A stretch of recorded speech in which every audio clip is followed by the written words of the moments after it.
Today, reporting the latest data from the battlefield, war correspondent Alexander Kotz said that in 2 months of fighting, the Russian army managed to capture 3 times more territories in the Svitov-Kupiansk direction than the armed forces of Ukraine during their counteroffensive in the Zaporizhia direction.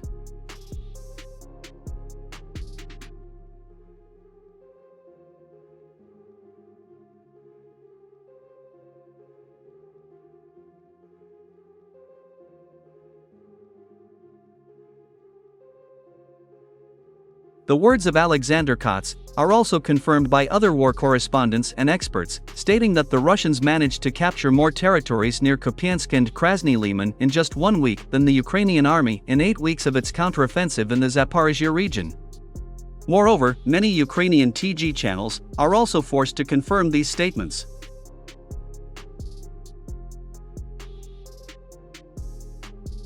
So, Ukrainian military bloggers were forced to admit that the armed forces of Ukraine had lost strategically important strongholds in the area of the settlements of Zydlovka and Sergeyevka in the Luhansk region. Thus, the scale of the offensive actions of the Russian army in this direction of the front becomes clear. Russian troops are moving forward in a broad front, the width of which is 15 kilometers.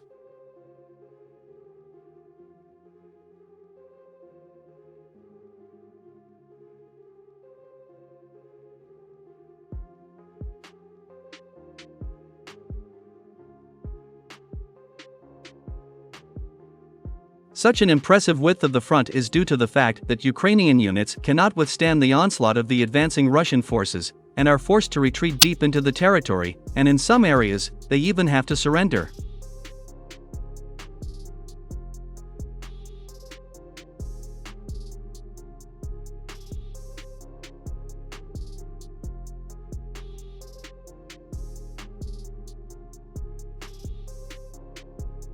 Let me remind you that the armed forces of Ukraine are not so well equipped in the Svitov-Kupiansk direction.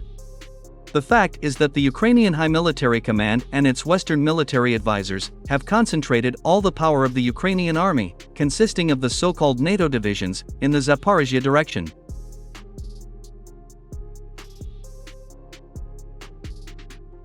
Here, the armed forces of Ukraine have a significant advantage in both manpower and heavy equipment.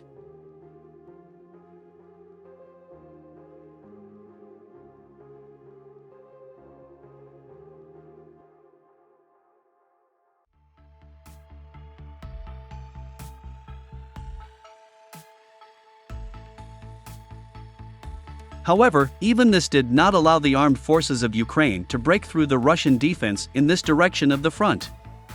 During almost 8 weeks of offensive actions, the armed forces of Ukraine were able to advance only 5 kilometers.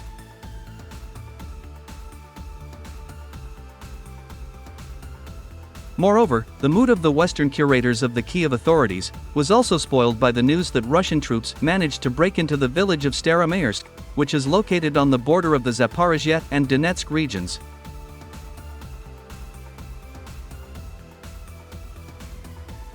At the moment, the Russians are squeezing the armed forces of Ukraine out of this village by using their artillery systems. Let me remind you that a few days ago the armed forces of Ukraine managed to enter this village from the northwest. However, judging by what is happening now, the Russians have not allowed the armed forces of Ukraine to gain a foothold in Staromaersk.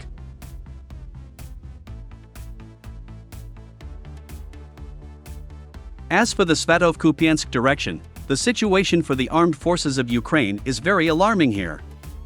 On this sector of the front, the Russian troops managed not only not to reduce the offensive pace on a fairly wide section of the front, but also to come close to the Oskol Reservoir.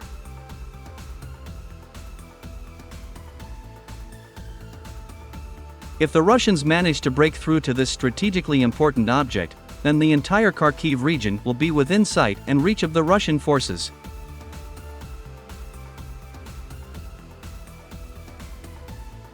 According to insiders in the office of the Ukrainian president, representatives of the Pentagon have already expressed their concern about this case and called on Kiev to solve this problem immediately.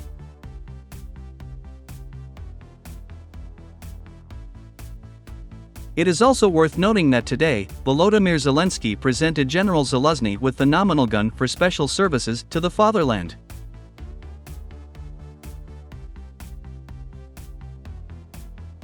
Most likely, with this gesture, Volodymyr Zelensky elegantly hinted to General Zaluzny that he would have to shoot himself in case the Russians managed to break through to the Oskol Reservoir.